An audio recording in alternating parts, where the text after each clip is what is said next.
I'll call this meeting to order at 9:05 a.m. Recording in progress. Madam Clerk, will you please call the roll? Establish quorum. Director Desmond? Here. Director Dickinson? Director Guerra? Director Hume? Director Kennedy? Here. Director Lopez-Taff? Here. Director Maple? Here. Director Pratton? Director Robles? Director Rodriguez? Here. Director Rorba? Here. Director Sander? Director Cerna? Director Vang? Here. We have quorum. All right, thank you very much. Director Rodriguez, would you lead us in the Pledge of Allegiance? Absolutely. Hands over heart. I pledge allegiance to the flag of the United States of America and to the republic for which it stands, one nation, under God, indivisible, with liberty and justice for all. Thank you very much. And Madam Clerk, do we have anything to read to the record? Yes. Members of the public are encouraged to observe the meeting in real time at metro14live.saccounty.gov, participate in person via Zoom video or teleconference line, and by submitting written comments to boardclerk@airquality.org. Comments will be delivered to the Board of Directors. Public comments regarding matters under the jurisdiction of the Board of Directors will be acknowledged by the chairperson, distributed to the Board of Directors, and included in the record. This meeting of the Sacramento Metropolitan Air Quality Management District is live and recorded with closed captioning. It is cablecast on Metro Cable Channel 14, the Local Government Affairs Channel on Comcast and DirecTV UVerse cable systems. Today's meeting replays on Saturday, March 28th, 2026 at 1:30 on Metro Cable Channel 14. Thank you very much. And before we dive into the consent calendar, I just wanted to say our fearless executive director, Dr. Ayala, unfortunately is not able to join us today. He did have a pre-planned travel for today. And unfortunately, for those who've experienced what's happening in our airports across this country, it was wise for him to get there earlier in order to not miss his flight. And so we will miss him today, but we are in very good hands with our wonderful team here. So I just wanted to say that. And with that, we will move to the consent calendar. Do you have any items that members would like to discuss separately? Poll? Have comments? Seeing none. I'll move the item. Okay, I have a motion. I'll second. A second. Do we have any public comment on the consent calendar? Not this time, Chair. All right. All those in favor, please say aye. Aye. Any opposed or abstain? That passes unanimously. We move on to our first discussion calendar item, 6.1. Item 6.1, report on organizational assessment and leadership development from integrated communication strategies. And I have Megan Shepard in chambers to begin this presentation. Good morning, Chair, members of the board. We're pleased to bring forward an update today on the organizational assessment and leadership development work the district has been engaged in over the past several months. As part of our ongoing efforts to strengthen alignment, communication, and overall effectiveness across the board executive team, we partnered with Integrated Communication Strategies, or ICS, to help guide this work. They've spent time gathering input, facilitating discussions, and helping us take a thoughtful look at where we are and where we can continue to grow. I'd like to introduce Bill Mueller and Jerry Acevedo from ICS, who will walk you through what they heard, what they learned, and some recommended next steps. Bill, I turn it over to you. Welcome. Thank you. Thank you, Vice Chair Maple and members of the board. It's good to be with you this morning. Bill Mueller with ICS, and thank you for that introduction. And my business partner, Jerry Acevedo. We're very happy to be with you today and to explain just a little bit about the work that we're doing for the district, and also share the results of a survey done of a representative sample of the board and what you all were telling us, and we want to reflect that back to you and see whether that holds, whether you concur with that, and sort of the direction that sets. So that's why we're here today. Who we are advisors to local governments, to statewide foundations, business groups, and educational institutions here in the greater Sacramento area. Our firm and myself in particular have about 30 years of experience working in the air quality field in a variety of different roles. And so it's wonderful to be working with the Sacramento Metro Air Quality Management District once again. So we'll be covering a little bit of background about our work, some findings from the board interviews, and implications and next steps. So this work began because Dr. Ayala reached out and began a conversation with us as part of a broader conversation about the challenges that the district face. These are some, just the world that we live in today, the post-COVID-19 experience, a lot of ambiguity when it comes to state and federal policy priorities, shifting expectations when it comes to air and climate challenges, ever escalating community expectations, funding uncertainties, and in that operating environment, one impacting not just the board, but also staff. He and our firm outlined sort of a two-part engagement. One was to do a bit of an organizational assessment of how the organization is doing in the midst of all this dramatic change, and also to check in with the board.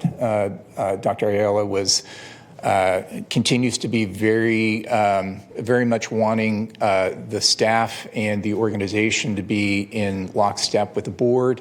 And so having the ability to do a bit of a touch base with the board and a check on what degree of alignment exists was very important to him. So I'm not going to necessarily reflect on too much here beyond this slide on the work done with staff, but we have done extensive work with the leadership team that includes interviews, one-on-one meetings, group sessions, all around teamwork and leadership. And again, in this highly polarized and disrupted environment, just providing them the opportunity as a team to work together and to work collectively towards the board's goals. So that is on a very positive front. And you can see at the bottom of this slide, focusing on issues of communication, coordination, and collaboration, and working up that chain. So your staff team, which is already an incredibly high-performing staff team, can be an even better staff-performing team in this chaotic operating environment.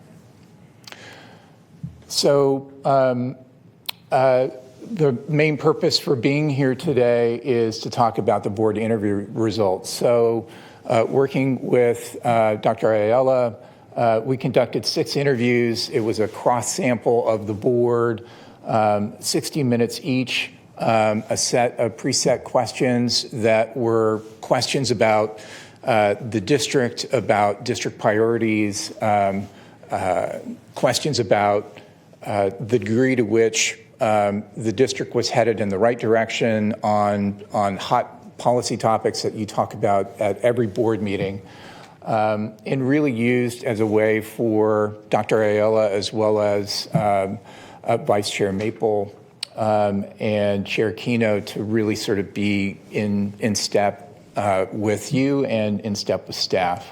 So here is the result. We found in the survey results that partner awareness was relatively high. Your partners being local governments, various organizations that are in the air quality space, but widespread general public awareness was actually quite low.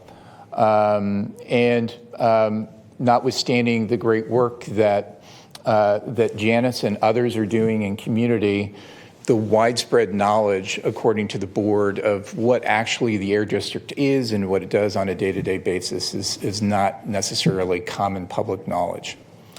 The top threats that this sampling of board members highlighted was wildfire smoke, policy funding uncertainty, and the challenges of trying to address air quality in a car-centric region. So nothing terribly surprising there, but it did help to sort of frame up what the issues were that were top of mind for board members.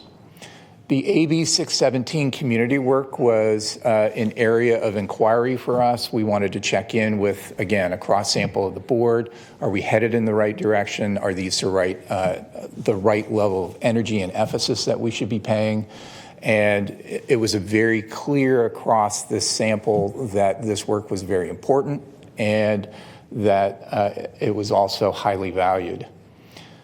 We asked about the district's relationship with other government bodies, which of course is more important today than ever, knowing that not one agency is able to accomplish its mission alone.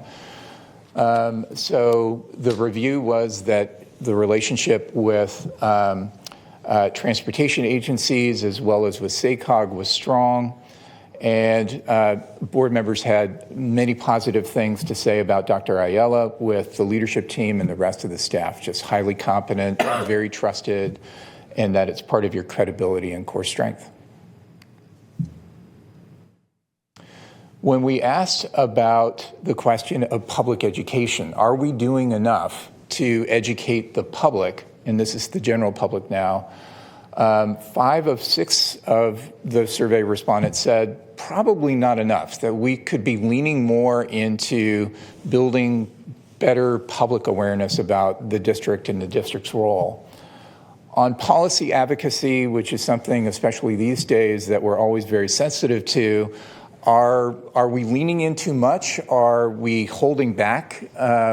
What is the right level of policy engagement? And one of the, I think, obvious facts is that you have an executive director who has an incredible acumen when it comes to these issues, not just strength here in the region, but statewide, nationally, and also internationally. And so you have an executive director who is easily classified as a policy leader.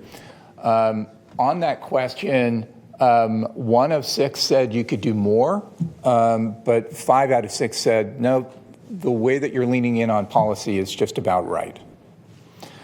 On land use transportation, when and how to engage was actually an open-ended question that we asked, and it was a question for you all. It was, are we engaged in the land use conversation at the right time and early enough in order to influence that outcome? And that is an open question and maybe an unresolved issue for this board. Quite some time ago, the Air District crossed a threshold where the lever of being able to improve air quality outcomes was relegated to mobile sources alone. That in order to pick up the last 10 or 15%, that the Air District needed to focus on land use policy because of how it governs mobility and how it also contributes to air quality issues. So the involvement in land use issues is an absolute area and domain that the Air District needs to be in. So there's no question there. You've been playing in that role for some time. But the question is, are we doing it early enough, and are we doing it, aggressively enough or not enough? And, what, again, is the right calibration based on the upcoming issues? So I'll leave you with, that's an open question that these board members had is, are we engaging at the right moment? Are we engaging early enough? And is the voice and the concerns of air quality being heard by those other policy agencies, governing bodies, as part of their considerations? The overall advice that we received from this sample was avoid politicization.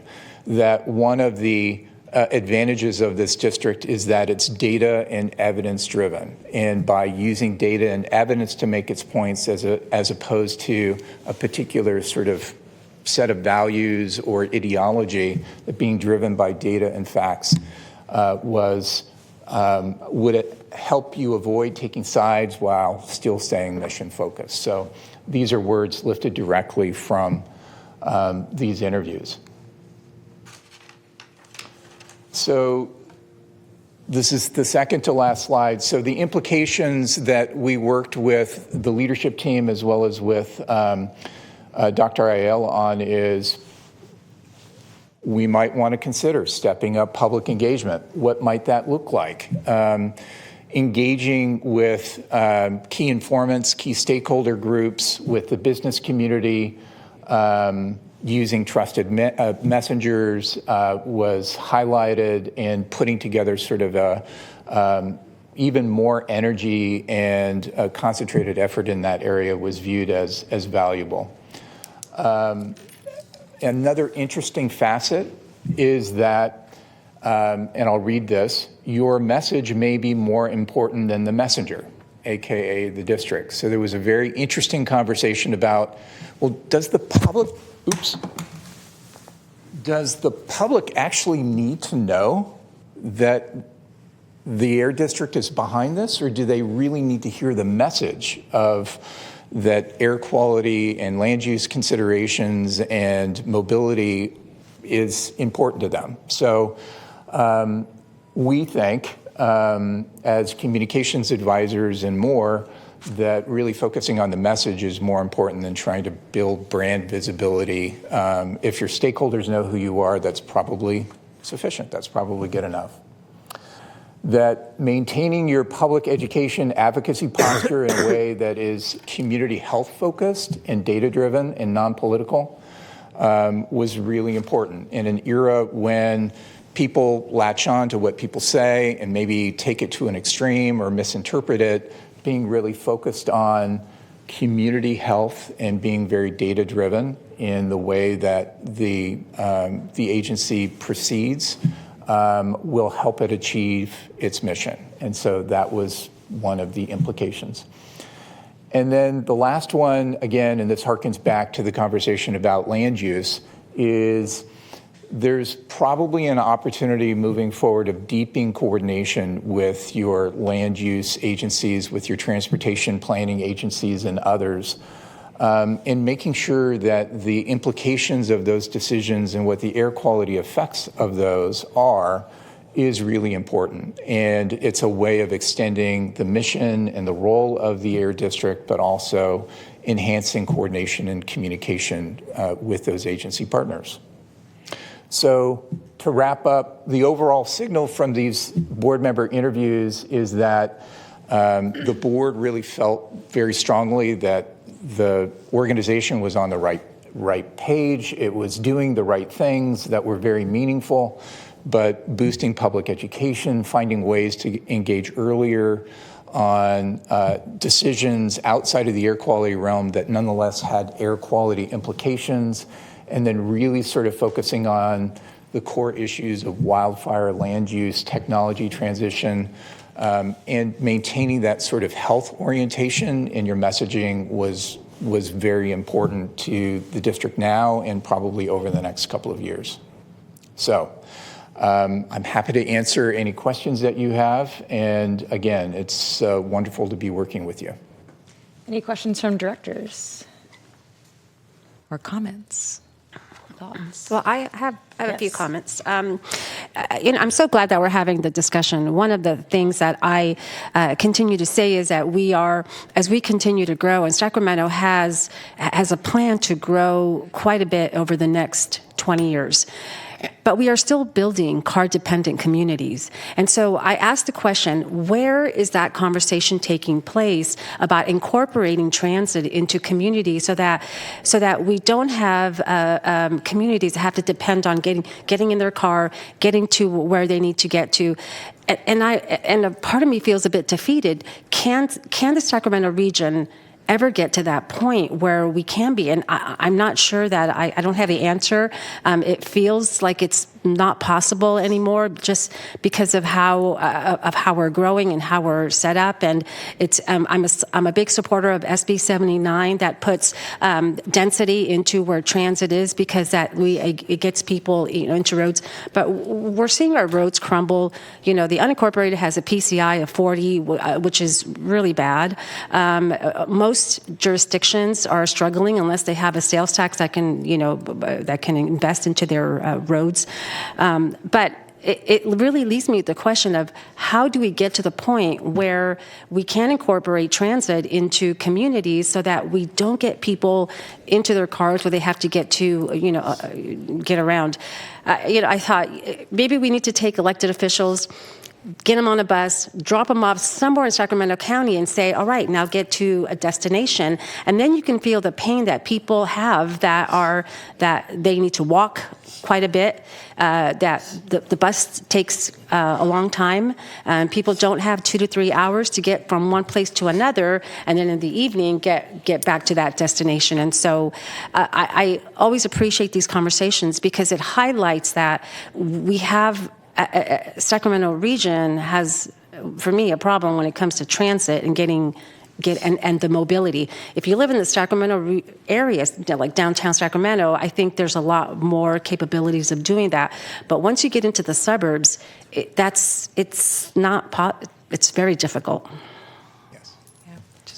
So thank you for the conversation. You bet. I think that's a really interesting discussion too about like some of the greater maybe advocacy priorities that we could focus on as a part of some of this discussion, or even some of the communications ideas. So hey, what impacts air quality? Hey, if you're in your car and you're driving a gas-powered car and you're stuck and you're idling and you're in traffic so public transit could be a great way. I think that makes a lot of sense in the context of comms and advocacy. Yep. Okay, Director Dickinson. Thank you. Thanks for the presentation, Bill. I think the question that it leaves me with, and then I have a comment or two, but the question it leaves me is, so what now? Mm-hmm. You've done this work. You did interviews of selected members of the board. You've given us what you've distilled from that.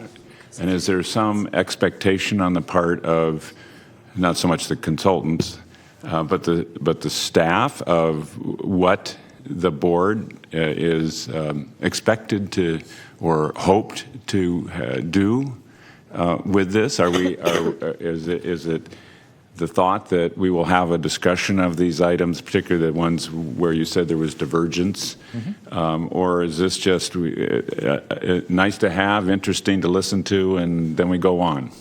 And maybe that's a question for Alberto more than anyone else, but I'm curious about that. So we did have an offsite with the executive team, including Dr. Ayala, and we did work with Bill and Jerry to really reflect on those items. We have taken in the recommendations and put into play how can we increase our media presence, inform the public of our programs. Transit, that's something Jaime works on with his division, to increase awareness, to work on those programs, to influence, to help influence policy with our programs, and so that we can make those smarter decisions for our region.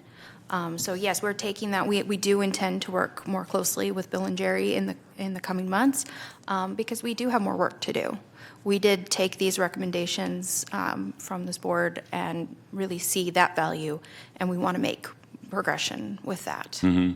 So. I mean, it does seem to me that what the presentation begs is a discussion at the board with all the members of the issues raised, again, especially the points of divergence, although there may be some distinctions even where you found alignment among the 6 people that you talked to. Obviously, right. The board is significantly larger than that in number. So that's something for the chair and the vice chair and the staff to decide whether you want to agendize a discussion among the board members of these issues. But otherwise, it seems to me it's a reflection of the 6, right. and which may be a reflection of the totality of the board or may not. But speaking a little bit to the issues of divergence, I would just say that I don't see how we can't be advocates, particularly in the times in which we find ourselves. And if we believe air quality is an important value for our community, quality of and character of life, then it's not just about being an agency that does the does the work and puts out the numbers in some form or fashion. It's about being engaged. And I would say, Bill, I would differ a little bit on the message being more important than the messenger. I think the messenger actually is important because if people get the message but they don't know who the messenger is, then they don't necessarily see value in the agency existing when the question comes up about, should there be an air district? Well, we don't think we need an air district, but maybe they're getting the message. Right. So I do think there's an importance to establishing the presence and the importance of the messenger as well as the message. Although emphasis on the message obviously is critical, you know, I don't think you set out to politicize the issues. You do what you described, I think, Bill, which is you do the work, you present the facts, and then you advocate for where the facts lead you in terms of getting to the air quality goals that we're seeking. But if somebody wants to politicize what you're doing, I think you can't necessarily avoid that. And the other thing that I wanted to say is, historically, the Air District has been very integrated with the land use reviews of at least the city and the county, the city of Sacramento and the county. I don't know about the other cities, and I hope it's true there as well. And so I assume that continues, that when that's an issue that needs to be analyzed in the context of environmental review or consideration of projects, things of that you're getting consulted and integrated by the land use authorities on those issues. Is that still the case? Yes, that's a really great question. And yes, so that's still the case. So I'm very proud to say that we have one of the most robust land use teams in all of I would say all of California. We are also one of the only air districts that has a formal land use team that reviews land use decisions and projects. I will say, though, that we don't review all of them. You know, there's a lot of land use projects, there's a lot of jurisdictions, so we don't see all of them, and we can't comment on all of them. However, we do try to comment on the most impactful, on the ones that have maybe, you know, the ones that are a little more visible. And we make comments on how to make those communities better for walkability, bikeability, and for also transit.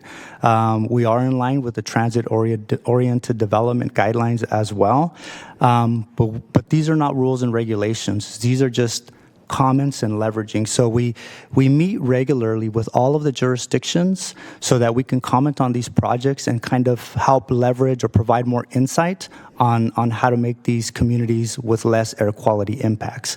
All the way from even the very beginning of construction to the land use, all the way to the future of the land use development once it's been constructed already. So looking at VMT and how that impact is going to be from the construction vehicles, constructing the development, all the way to the community members driving in and out of that community. And we also work very closely with SACOG on the MTP, the Metropolitan Transportation Plan, and the SCS, the Sustainable Community Strategies, as well, to ensure that as we move forward and as our region grows, that we address those issues. Yeah. However, as you know, it's very complicated, right? Because infill development is very expensive and very challenging. And so we do have to balance all of the decisions from all of our land use jurisdictions. Well, I appreciate that, and that suggests that it still is a cooperative and complementary relationship. I know we used to have a menu when mitigation was required for a project for air quality reasons. There used to be a menu that could be chosen from by the developer or the applicant. And I don't know if that's still the case or not, but that was something. Then you didn't have to look at every project. If there were air quality impacts that needed to be mitigated, then then there was the opportunity to pick from that menu to reach the mitigation level necessary. Is that still in practice? Yes, that's still the case. And I want to remind the board, we do have an award-winning program called the CAL-EMOD, the California Emissions Modeling Plan, where the developers themselves can look at these mitigation factors and mitigate their emissions down as well. Yeah, so I think the comment needed to be more integrated, or is that an open question? I think that's answered, it seems to me, by what the staff is doing. But I don't know, maybe there's a different perspective on that. So the response to that question, and I also wanted an opportunity to talk about the nature of this work and what the next step might be. But on that question, the answer is yes, that there's a tremendous amount of opportunity there. So as far as next steps go, I believe it was Dr. Ayala's vision that by doing this cross-sample, that we would reflect this back to you and start a conversation with the board and use this meeting to sort of gauge your interest in having additional conversations in the future on these topics, obviously subject to Vice Chair Maple and Chair Aquino's sort of decision. But we would hope that these sorts of conversations on these topics could be agendized and part of a broader conversation, given the fact that there is so much turbulence going on, and just having the board be in agreement. And it's not just from the standpoint of how cohesive is the board in its views, but we also compare the viewpoints of staff and the reality they're dealing with and how congruent that is with board. And that's something that at another time we would love to talk with you about. Mm-hmm. Well, I appreciate that, Bill, and I do think this is worth further conversation. So in any case, thanks, Chair. All right, thank you very much. Director Hume. Thank you, Vice Chair. Thank you for the report, Bill. It was very interesting, and I agree with a lot of the themes and the things that you said. And I think that one of the challenges we face, and we face many, but one of it is that the urge for politicization, or politicization, however you say that word, the urge is the fact that primarily a lot of the work that we do is very regulatory. And so that feels punitive to folks, and especially when those regulations are set up and enacted without a lot of recourse or input from the folks who they affect. And then the bigger challenge is you can't disprove a negative. And so what would our air quality be like if we weren't here doing this work? Right? And breathing is one of those functions that's semi-autonomous. I mean, literally it happens while we're asleep. We don't have to put a lot of thought into it unless we're meditating or performing some sort of exercise or martial arts or something. And so it's sort of this thing where, like, that doesn't really affect me. So why am I having to meet these standards? And so what I'd like to key in on is that sort of rare moment where the message and the messenger are combined. And that's when the rubber is meeting the road and we are enacting our regulations on particularly a business who's trying to upgrade a piece of equipment. And so I have two real-world examples.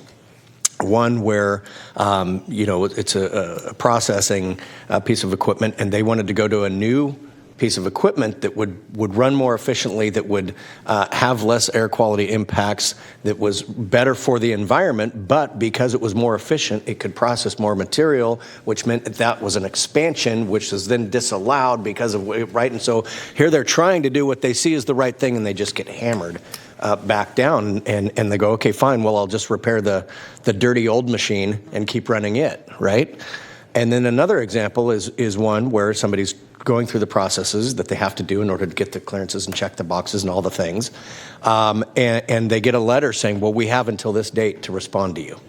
And they go apoplectic. They lose their mind because that's 3 months out. And they think, I'm trying to keep my business rolling here. And then lo and behold, staff takes a look at it. It's a fairly perfunctory issue, and they're going to get it processed within a couple of weeks. I mean, this is a real-world example that happened literally this week. Somebody lost their mind, contacted my office. We looked into it. Staff said, it's not that big of a deal. We'll get it processed in a matter of weeks. But because that initial message said, state law allows us to take this long. right? Now the messenger has become the message. We are more powerful and important than you, and we'll let you know when we've made our decision. And so it's moments like that where that chance to make a good impression about the data and the science and the things that why we're doing these, why we're being asked to impose these regulations gets lost. And so I think as we look at, how that's our best moment to have something where they come away and they go, look, they can now be proud of what they've done, right? Rather than having this bad feeling that they had to go through this onerous process. So I don't know that that is necessarily what you were tasked to do, but I think as we look at these issues and how we do a better job of telling our story and the why behind our existence, that certainly, I think, is an important touch point. Yeah. Great points. Any other comments or questions from board members? Not seeing any. Any public comment on this item? Great. I just want to say thank you so much for this work. And I know I do want to address, I know this was a subset of the board, and I think that was intentional because of the size of the board and because of scheduling and all kinds of other issues. But the goal was definitely not to have, that subgroup be the main views or to represent that, just to more kind of take a snapshot. And I think the intention of this discussion was to get feedback from the group on whether or not they agree with some of these things or think things should be different. So we heard some of that today. And then I do believe that the goal is to schedule additional discussion items so that we can hear more in depth about some of the specific things that we talked about. Just a couple, I agree with a lot of what was said here. A couple things that came to mind for me was we have a great resource here, which is this board. Each one of the people here represents different communities. They're very tied in. They know their community members. They know their neighborhood associations. They know their CBOs and so on and so forth. And so I think to the extent that we can really utilize that and help gain more reach through that, I think that's a really smart thing to do. And I think that should be a goal of ours. I know we already do that, but continuing to do that.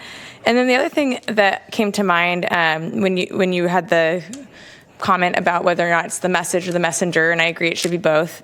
But I think one key thing I would love for the public to know is that this is the place to come to engage on air quality issues, to bring concerns, to bring ideas, to bring questions. And obviously I know these spaces are not always the most conducive of that. In fact, like a day like today when you might not have anyone who comes in. But I certainly know that if folks were aware of their ability to engage with this agency on those issues, we might get even more. And so I think that that's an area I'd love to see more of. And so, Bill, I thank you so much for your time and for your presentation. We'll move on to our next item here, seeing no other comments and more discussion to come. Thank you. Item 6.2, Commercial Sources Strategies Update, Community Air Protection, South Sacramento, Florida Community, and I have Amy Roberts in charge of your presentation.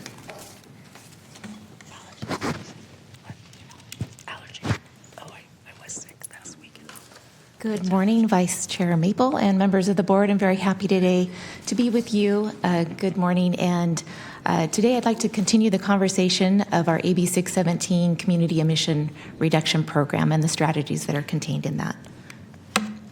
All right, so on the slide, you'll just get a quick reminder of the timeline that we have for the SERP. And we are in March and continuing that review with you.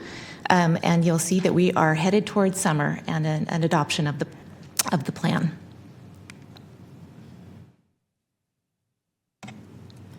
All right, so during the last board meeting, you were provided information on the strategies related to urban planning and mobile sources. Today, I'll be providing information and an overview of the strategies that are related to our commercial sources that are part of the SERP plan. And you'll hear next from my colleagues on the residential and outreach strategies that are also part of that plan. If the plan is adopted, our objective is to implement all 28 strategies in these 4 categories during the 5-year implementation period. During our mini meetings with the community members, brainstorming workshops, we heard about what was important to our steering committee and our community members that attended. And some of those were related to our commercial sources. The 6 strategies that you see on this slide here emerged as a focus for inclusion in the SERP, and these were mainly surrounding providing additional education to our public and small businesses. Aligns very much with what we just heard from Bill from ICS. Also improving access to air quality and compliance information through a public information portal, and also having more of a focused enforcement effort within the community. The 6 strategies that you see here were prioritized to help our communities and businesses make healthier decisions. Now let me highlight and provide you some additional details on several of these strategies. The first one that I want to go over with you is related to nail and hair salons. There are many of these located within the neighborhoods in the AB 617 community boundaries. And often they were brought up and mentioned by community members and our steering committee members because not only the workers but the customers that go into these salons can be impacted and exposed to toxic chemicals and indoor air pollution. Within the South Sacramento Florida community, we have many businesses that could benefit from knowing what are the best practices for my business. How can I keep my employees safer? How can I clean the air within my salon? So that was really became a focus of the community and part of this strategy. You can see here that this strategy is very much related to creating educational materials that could be passed to these businesses, and also working very closely with our potential partners. We've got a really strong list here of those, and that's because there's been a lot of work already within the state, at the state level, and at other cities and counties where they have really focused in on nail and hair salons. So we already have, we're not starting at ground zero on this strategy, so it's really great to have that early work already developed. And also, we're going to be partnering very closely with the Sacramento County Business Environmental Resource Center because they have a program already in place called the Sustainable Business Program, and create the potential of creating a recognition program is something that falls in line already with the work that they've been doing. So we think that we can pretty easily work with them and tailor not only an education program, but even potentially some kind of recognition program that's been done in other areas. All right, I'll move on to another strategy out of the 6. This is related to our public information portal. So again, this is all about getting information out to the public and making them very aware of what's going on, getting air quality and compliance and permitting information out to them. So this particular one would be creating and developing a Public Records Act request module. It is something that is in the works to make improvements there. And through this strategy, we would be getting community input on how to make it as user-friendly and easily accessible as possible.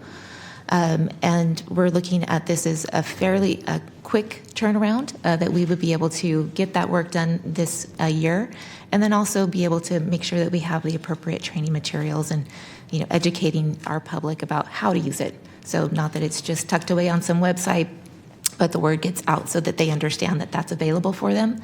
This always helps people stay informed and be aware of what's going on and get information that they need.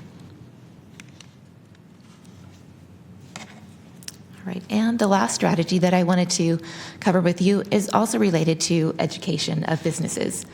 So not only nail salons and hair salons, but the community also was looking at other small businesses that would really benefit from having additional education, information about best practices, what incentives are available to them, and the 2 key business types that the community focused in on were auto bodies and landscaping businesses. We all know that many of those businesses they're small, they're family-owned. These are businesses that would really benefit from additional hands-on education. And so that's what the strategy really is getting to, is developing the outreach material where this could be a door-to-door effort on the ground, going to businesses that could be impacted and benefit from that kind of education.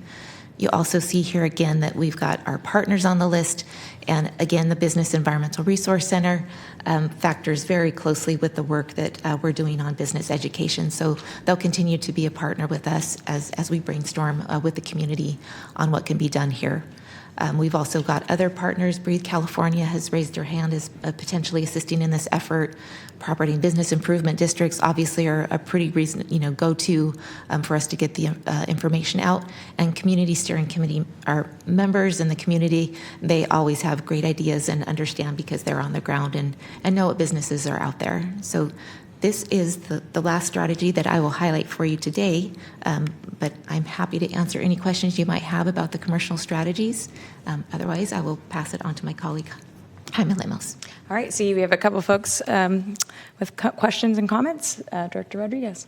Thank you, Amy, for the presentation. Thank you, Amy, for the presentation. So when you mentioned the landscaping and other businesses, do you anticipate there will be a bilingual information that will be given to these businesses? Yes. Yeah. Okay. Yes, and then definitely. also. You're right. Oftentimes, when I think of landscaping, I think of they are small businesses. They probably have, their home where they store a lot of their equipment. What is the plan to connect with them to be able to provide them with the education and the information that is needed? Some of that we'll be working with our incentive team. We've already been doing work in this space. We do have an incentive program already, so it would be connecting with that business list that we already have. There are other business, advocacy groups as well that will be able to help with that outreach and assistance. And also, as I mentioned, we've also got community members that might also have information that would be able to provide to us of really good outreach and advocacy groups. And oftentimes there are grants that are given to certain businesses, and again, I'm going to use landscaping to go from a gas generated equipment to electric, where electric may be more expensive, the batteries are way more expensive, and they don't last as long, so it means they have to carry more batteries on them so that they can get through their day's work. Is there a plan to possibly connect them to any possible grants out there that may be able to assist? Because times are tough, and I anticipate just some of these families may not have the ability to be able to have a great investment in trying to, go green with the intent of, improving air quality. Really great question. Thank you, Director. And I'll let Jaime Lemos in the next presentation that you'll see. He'll be able to answer some of those questions. That's good. Thanks. I can wait. Director Kennedy. Thank you, Chair. Regarding the nail and hair salon outreach and so forth, to be more specific to Director Rodriguez's question, I assume it's going to be in Vietnamese? That would definitely be a key target audience, obviously. Since 96%, Yes. yeah. And then the other, you're partnering with, or you're reaching out and working with Burke and Environment and Economic Development. I might also suggest that you reach out to, on this particular subject, public health. During COVID, they worked closely with the nail salons and so forth, and the businesses did a phenomenal job of following the rules once they knew them. But public health has a lot of those relationships already. Excellent. Thank you very much. Thank you. All right, seeing none, we can move on to the next portion of the presentation. Thank you. Thank you.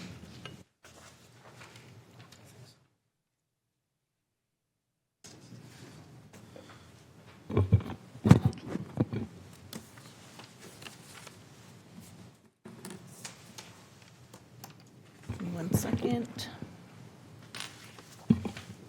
Good morning, Vice Chair Maple and members of the board. So I'm going to continue on with the next set of strategies here on residential sources.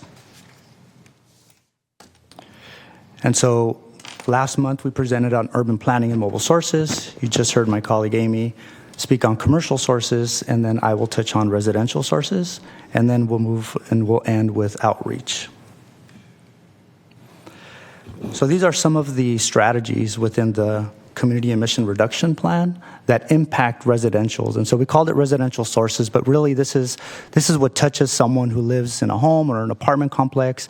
This is now affecting people or impacting people as opposed to businesses. We have clean air products, portable air purifiers, electrification of household appliances, residential lawn and garden, which I'll talk a little bit also too about commercial, air filters in indoor public spaces, which is also connected to portable air purifiers, and then also education and raising awareness on the proper use of on masks. As I mentioned, I'm not going to highlight all of them, but I will touch on some of the ones that have been really most more important by the community members. We've heard lots of community members talk about the electrification of appliances within their homes. It was a lot of a surprise to me because, you know, when I think about my mom, she says, don't change out my stove, right? But within our community members, I think we are past that. So many of them now are saying, okay, I think I'm in on this, right? Especially as it's going to impact potential gas bill, right? And then also indoor air quality. So we've been working with our partner SMUD, who has had a program like this already in the past. Their previous program was to electrify the entire home, which was a really great benefit for the homeowner or someone who lives in a house.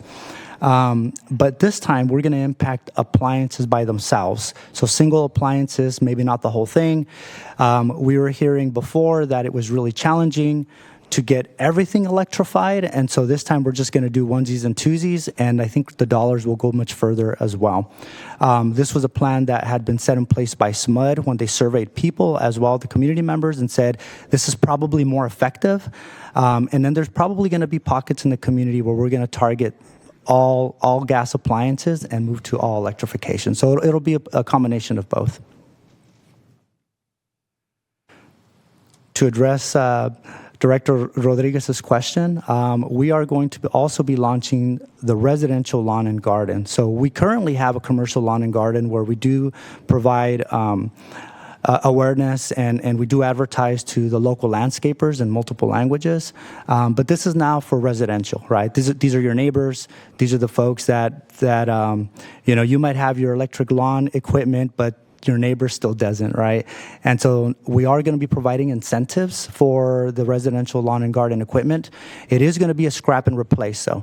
So, which means that you have to have existing equipment in order to surrender that. We scrap it, we reduce the emissions, and then you get new equipment.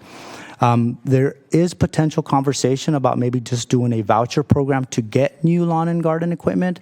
But as of right now, because we're going to be coupling these dollars with our traditional Carl Moyer program, there is going to be a scrap component that's going to be required. In addition to that, it's a way that we can measure the metrics and the emissions on the community emission reduction plan as well. So remember, the emission reduction plan is about reducing emissions, and so this was a strategy identified.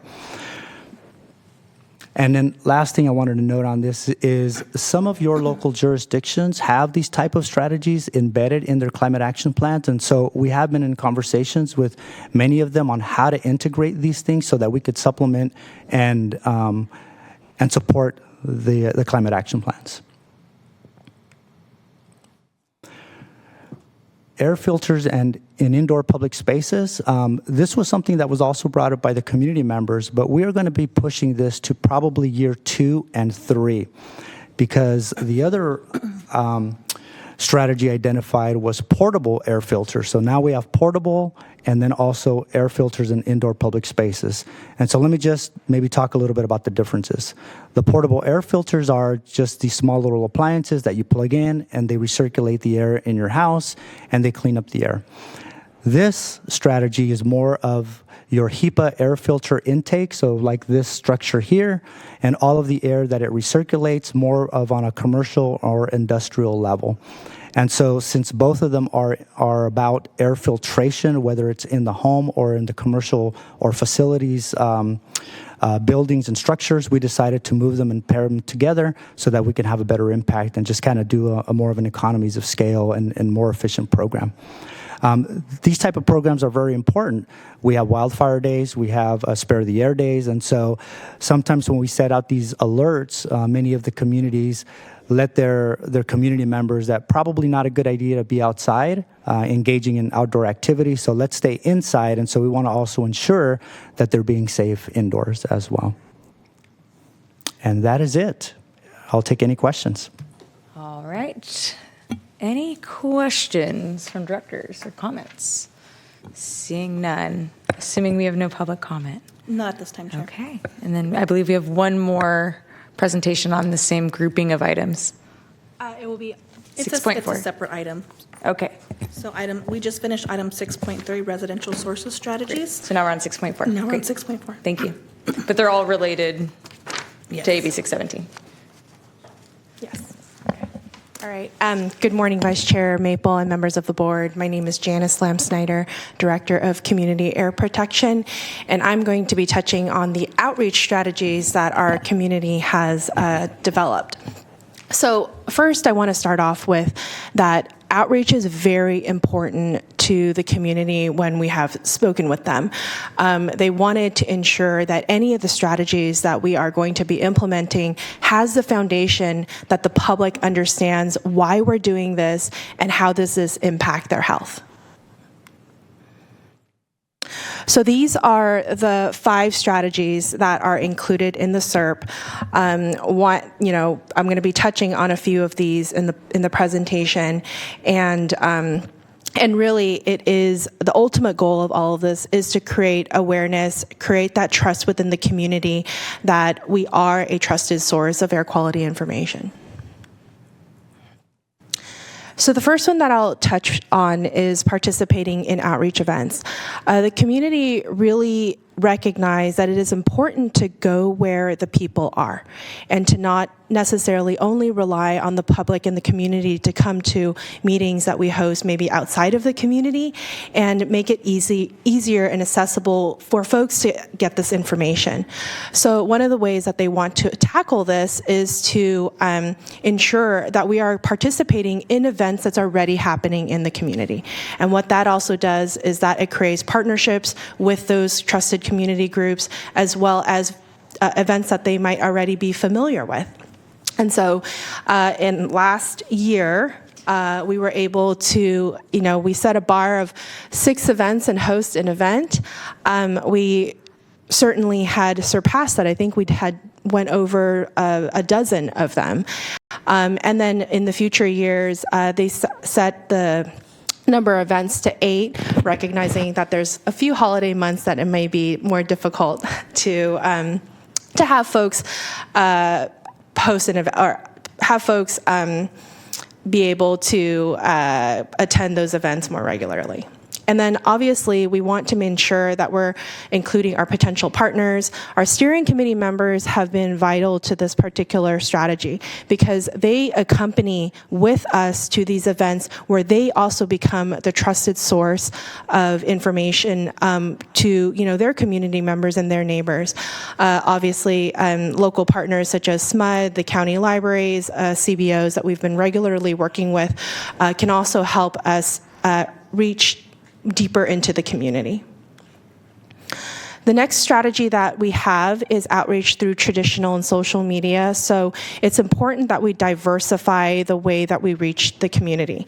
And so this year, what we're looking at is creating and sourcing the materials with our community on what's important to disseminate, and also be able to create a media kit for our community members, for our CBOs to also use, and to expand and eventually expand our partnership with local media to reach, again, deeper into more diverse ways of communicating our information. Yeah, Janice, if I could pause you for a second. I think Director Kennedy had a question. Thank you, Chair. Apparently, you're not aware that we have a culture of rude interruptions at the county supervisors.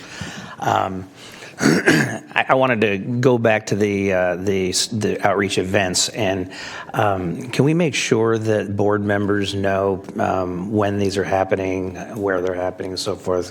We may want to attend those that are in the areas that we represent.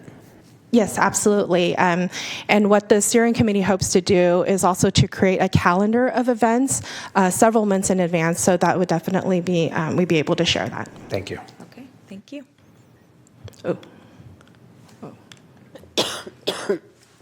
I don't know what I did, Selena.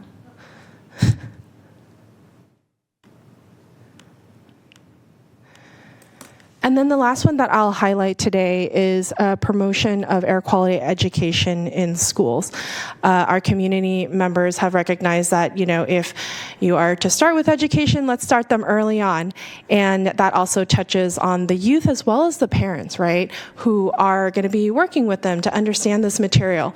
So we'll be sourcing age-appropriate materials, participating in school educational events, and hopefully working with school districts to distribute this information and hopefully even have them incorporate them in part of their curriculum as well. With that, I end my presentation, and I'll be happy to take any questions. All right, thank you very much. Always very interesting, especially on the outreach piece. I love the partnership with schools. I think that makes a lot of sense. And as always, I think the district's already doing a better job about this in general, but to the extent that we can go to and attend events that are already happening and maximize that economy of scale rather than maybe putting on our own events, I think that would be a great opportunity for the district, to, even if it's tabling at something, and then just making sure that we're distributing that equally throughout the areas that the district represents so that we're getting that outreach. Director Kennedy. Thank you, Chair. You talked about going into schools and hopefully getting into the curriculum. Do we have anybody at the district that actually follows specifically curriculum that is A to G compliant, so that, because teachers are inundated all the time and they have a limited amount of time they got to check off the boxes. So make sure that what we're saying, we'd like you to put this in your curriculum, but it aligns with what you're supposed to accomplish. Do we do that? Yes, so we recently had a grant from the City of Sacramento to develop a middle school curriculum that actually was developed by teachers to meet their specific guidelines. And so we actually have a template where it does meet those curriculum guidelines for teachers, but that is one of the ways that we are trying to address that pressure that they have to also do other that they have other needs. Great, thank you. And Director Kennedy, I don't know if Chef Luigi can bring that to the classrooms, perhaps. Thank you. Seeing no other comments from directors, any public comment on this item? Okay, seeing none. Thank you very much. Really, really important work. Obviously very excited to see that in the communities that many of us represent, and ones that really deserve it. So thank you. We'll move on to item 7.1. So 7.1 is the APSO report. We are going to skip over that. Okay, good enough for me. You can read the report, I'm sure, in the staff report and learn more. Okay, so we'll move on to board ideas, comments, questions, AB 1234 reports. Seeing none. For public comment not on the agenda, I understand that we have someone on the Zoom. Yes, we do. We have Sasha Voigt on Zoom to give public comment. Welcome. Good afternoon, or actually good morning, depending on when you got up today and what time zone you're in. For those of you that don't know me, I am Sasha Vogt, Twin Rivers trustee for Area 7, which is Old North Sacramento and parts of Del Paso Heights. I want to say, first of all, I was happy to hear the presentation about some of the outreach and curriculum planning that the board is working on, and I very much look forward to partnering with you on that. I'm here today to bring forth parent concerns. They kind of saw this in the portal last minute and started reaching out to me regarding the installation of 2 new crematoriums near Babcock Elementary. Families are very worried about what this could mean for their children's health and daily school experience, as are we. We feel that at the core, it affects attendance, breathing, and their ability to learn. Even if the emission standards are met, we are very concerned about the cumulative impact on a community already carrying environmental burden disproportionately. For those of you who are not aware of the location of Babcock Elementary, it's kind of between Arden Fair, the I-80. It's on the edge of an industrial area. right off of El Camino. And this crematorium is within less than 1,000 meters from Babcock Elementary, where we are also partnering with the city and with Fulton El Camino Parks and Rec to reopen a park that is adjacent to the school. So we're currently reviewing it as a district and asking some questions so we can draft our response. I just want to say today that what I'm hearing from parents and my feeling as well is, as the body overseeing this process, we want to ensure there's a strong review and ongoing oversight that prioritizes the health proximity to schools and equity for our community. It's a lot. And again, although these may be within standards, it's a cumulative effect that we're really concerned about over there, particularly as Interstate 80 becomes more and more congested each day. The influx of traffic with the new housing surrounding the school. And so we're just asking that you take this into consideration and really, if possible, we would love to see the final decision, the deadline for comments extended a bit. As you know, we just settled a labor dispute that impacted our families greatly, missed about 2 weeks of school. We're trying to restabilize this week, and then parents are off spring break. But this is important to parents.